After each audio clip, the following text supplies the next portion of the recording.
Inside of the grid of Bitwig Studio, we have the lookup tables. They look like this here. They have different shapes: pulse shape, saw shape, sine shape, triangle shapes. And inside of Bitwig, there are inside of the data category. So when you switch here to data, at the end, you can find these kind of modules. Also some other modules here. And they are not really defined as lookup tables, but they kind of work in the same way. And I show you this in a minute. You can also search for lookup here in the search bar, and you get here the array and the lookup tables and also your steps and transfer curve. So like I said, they're kind of working all in the same kind of manner, but there are some differences there. So first up, we look into these modules here and what they actually do, because they look like there are oscillators. And if you use here, for instance, a sine oscillator, you can see we have here the same graphical image inside of the sine oscillator. And yeah, it's basically that these modules are just a part of the bigger oscillator. Here we have some additional features. Of course, we can detune it. We have also here internal phase signal that is generated with the pre-chord. So when we change basically a MIDI note on the keyboard or in the piano roll, we change the phase, and then the phase goes into the lookup table, and then it plays back basically what's inside of this table, and then we get here a different shape out of it, which then ends up being a sound. So the lookup tables are basically just a part of other modules. For instance, the oscillators here, the oscillator modules. Okay, so how does this work now? We can see how this works by just using an oscilloscope here, and we are hooking this up here to another signal. For instance, a phase signal, and this phase signal looks like this. It's a ramp signal. It's going up from 0 to 1, and I think I made already a video about the phase signal, how this works. It's inside of the grid. It works like a positioning signal. You can use the signal then to recall certain informations or position things or synchronize things and so on. So it's like a signal that you can use in multiple kind of ways.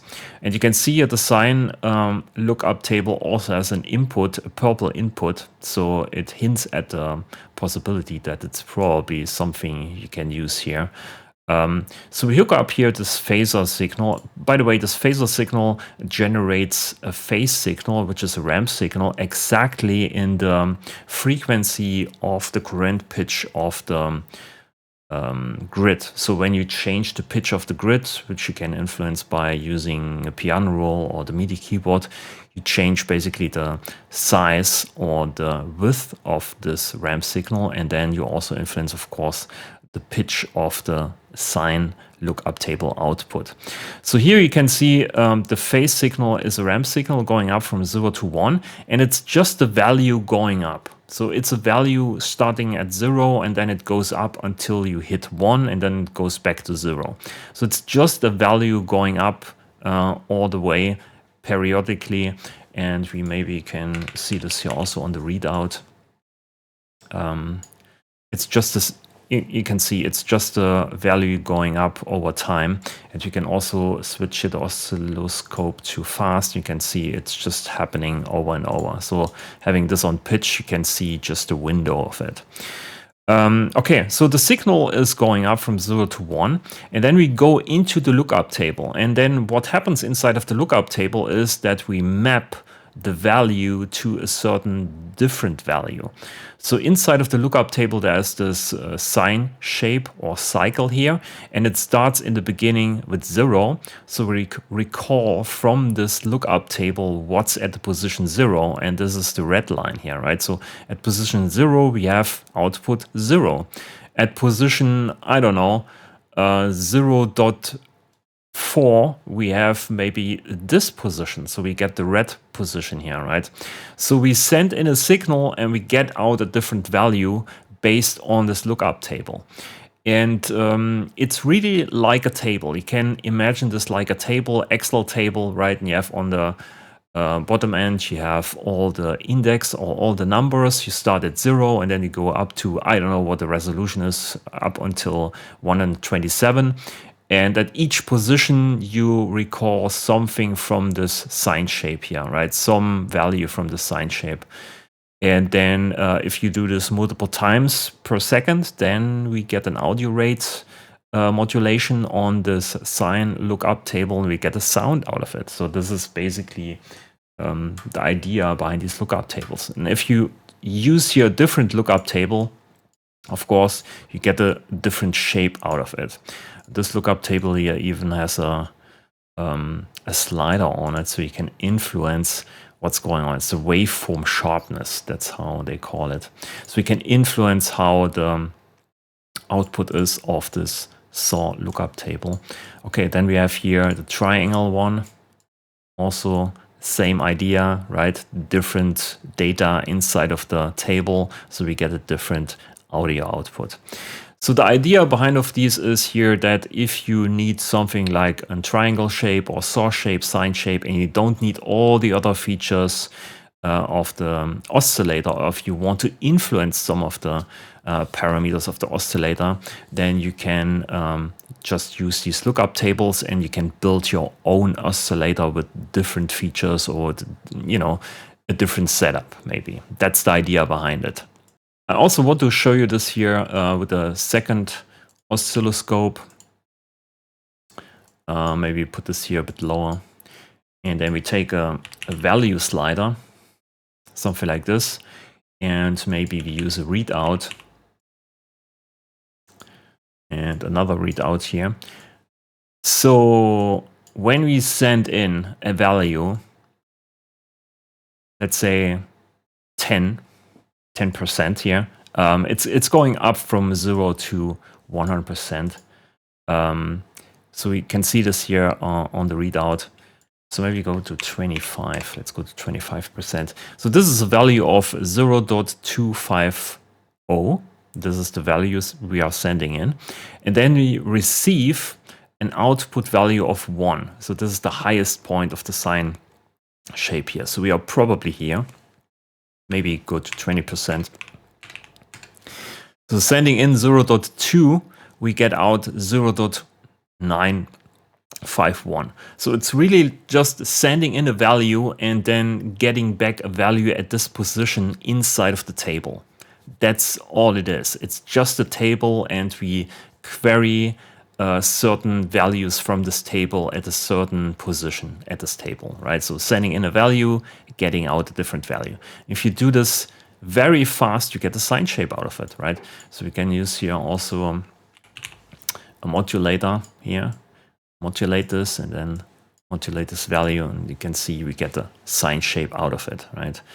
It's just a table, and we query this table with the value, and we get a different value out of it. You can even call this a mapping. So we map one value to another value.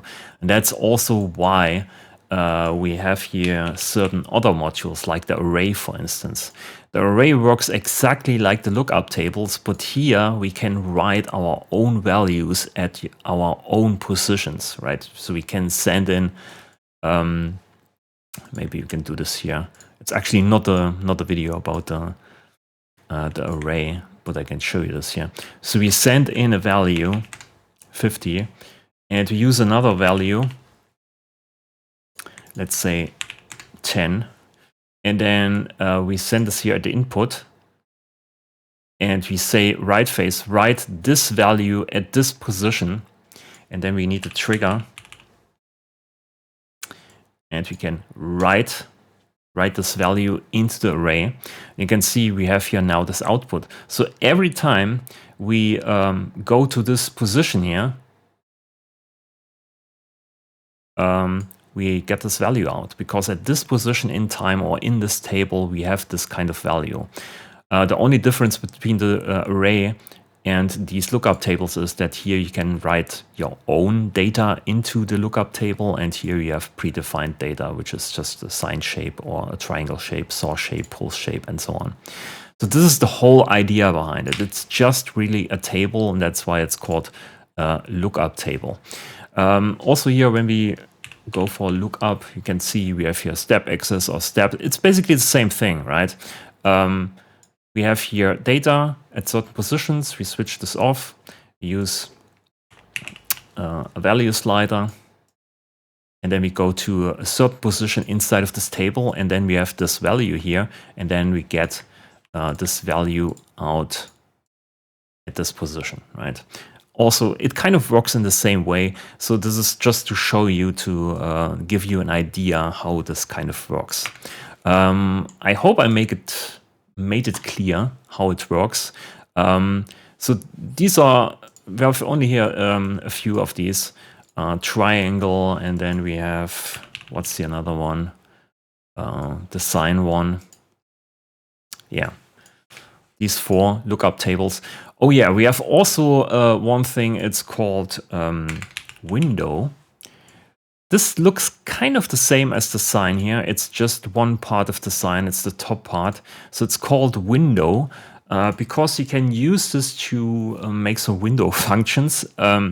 Which means, let's say you have, you can also make an example.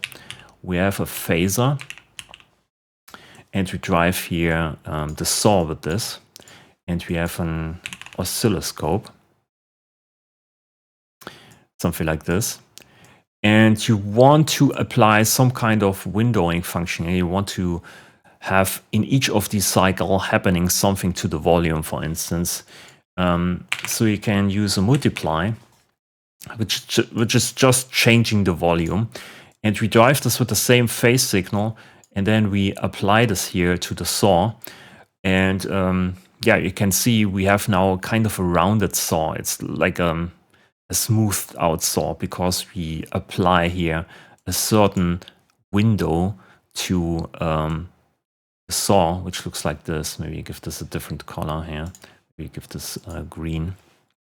So yeah, we change basically the volume, right? We're going with the volume, or we have no volume here, then we bring in the volume there, and then we can shape the volume of the saw output here exactly when something happens inside of the lookup table.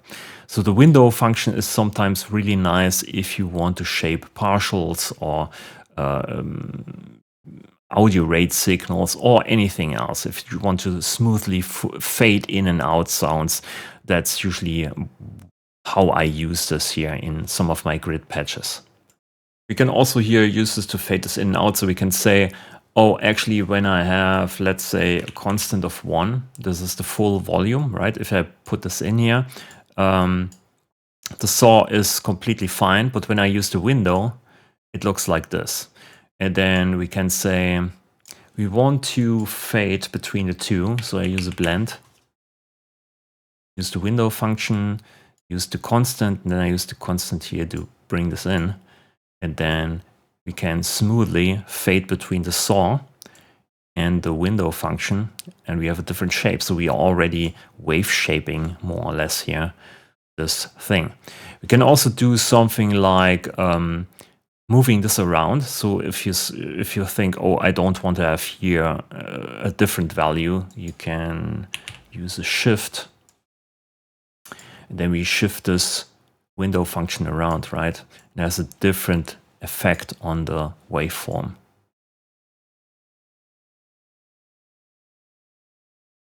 So the window function here influences basically the volume over time, and because this is the same phase signal, we do this basically exactly in the same cycle. So it's wave shaping more or less, or you influence how the saw is played back because we influence the volume.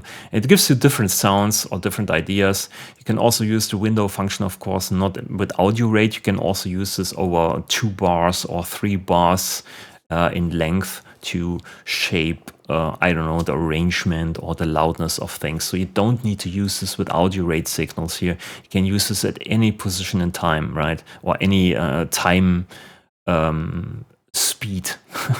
I don't know how to call it.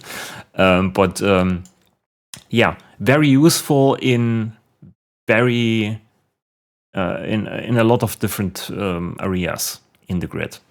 So best is that you know that this exists, and if you need something like this, then you use it or misuse it for your use case.